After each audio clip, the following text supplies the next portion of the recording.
Сәлеметсіздер ме, оқушылар? Біздің бүгінгі сабағымыздың тақырыбы тізбек бөлігі үшін ом заңы.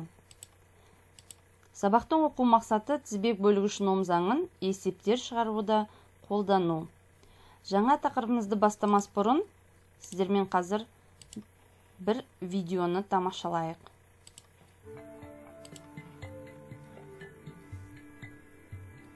Құрылғыға түскен кернеу екі есе артқан кезде ток күші өтетін құрылғы температурасы өзгермесе, ток күші де екі есеге артады.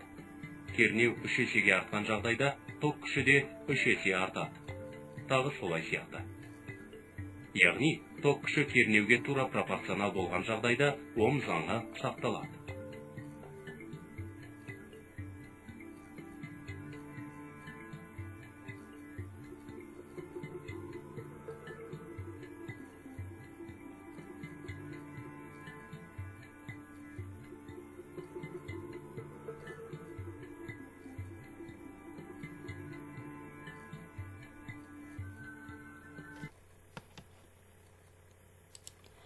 Видеода өздеріңіз көргендей, балалар,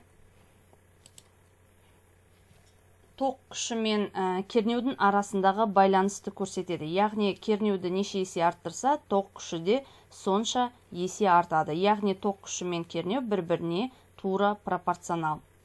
Осы ток күші менен кернеудің бір-біріне тура пропорционалдығын дәлелдейтін заңды балалар ом заңы деп атайды.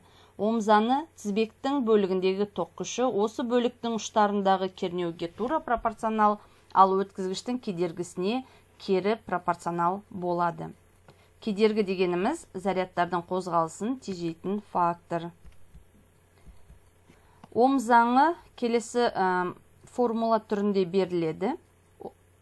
I тең U бөлінген R. I деп отырғанымыз бұл жерде өткізгіштегі ток күші, өлшем бірлігі ампер. U деп отырғанымыз өткізгіш ұштарындағы кернеу, өлшем бірлігі вольт. R деп отырғанымыз өткізгіштегі кедергі, өлшем бірлігі ом.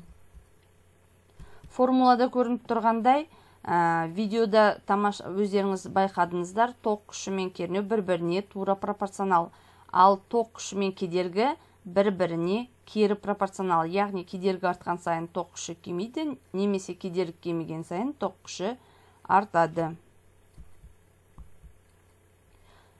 Ток күшінің кернеуге тәуелділік графигі берілген. Сіздерде график бойынша өздеріңізде байқап тұрсыздар, тәжірибе жасаған уақытында міне кестеде сіздерге сандық мәндер берілген. Сандық мәндер арқылы да, график арқылы да өздеріңіз байқап тұрсыздар, ток пен кернеу бір-біріне тура пропорционал. График сызықты тәуелді.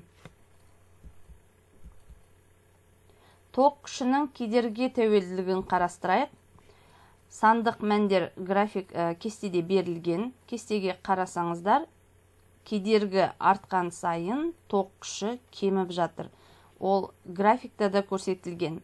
Яғни, кедергі артқан сайын ток күші кеміп жатыр. Бұл жерден мынандай қорытындыға келеміз.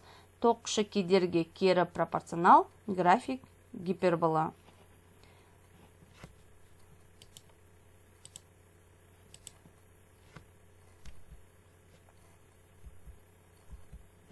Тізбек бөлігі үшін ом заңының формуласы I тең U бөлінген R деп атап өттік. Осы формуладан U-ды табатын болсаңыздар, I R-ға көбейтіледі, яғни ток күші кедергі. R кедергіні табатын болсақ, кернеуді ток күшіне бөлеміз. Енді есептер қарастырайық ом заңына қатысты. Бірінші есепке қарайық. Өткізгіштің ұштарындағы кернеу 6 вольт, кедергісі 3 ом. Өткізгіштің ток күші қандай дейді. Берілгенін жазамыз. Кернеу берілген, кедергі берілген, табу керек ток күшін. Әрине ом заңын қолданамыз. Ом заңы бойынша I тең U бөлінген R. Кернеудің орнына сандық мәнін, кедергінің орнына сандық мәнін қойғанда, бұл есептің жауабында ток күші 2 амперге тең болады. Келесі есепке қарайық. Кернеуі 12 вольт ток көзіне қосылған электр шамы арқылы 2 ампер ток өтеді.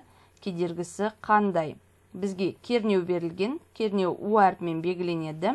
U тең 12 вольт, I тең 2 ампер ток күші. және бізге табу керек кедергіні. Ол үшін ом заңын қолданамыз. I тең U бөлінген R. Осы формуладан кедергіні түрлендіріп шығарамыз. Кедергіміз U бөлінген I-ға тең болады. Сандық мәндерін қойып шыққан кезде кедергіміз 6 омға тең болады. Келесі тапсырма. Сіздерге кестеде физикалық шамалар берілген. Сол физикалық шамалардың формуласын, аталуын мына кестенің ішіндегі ұяшықтарға толтырасыздар. Назарларыңызға рахмет.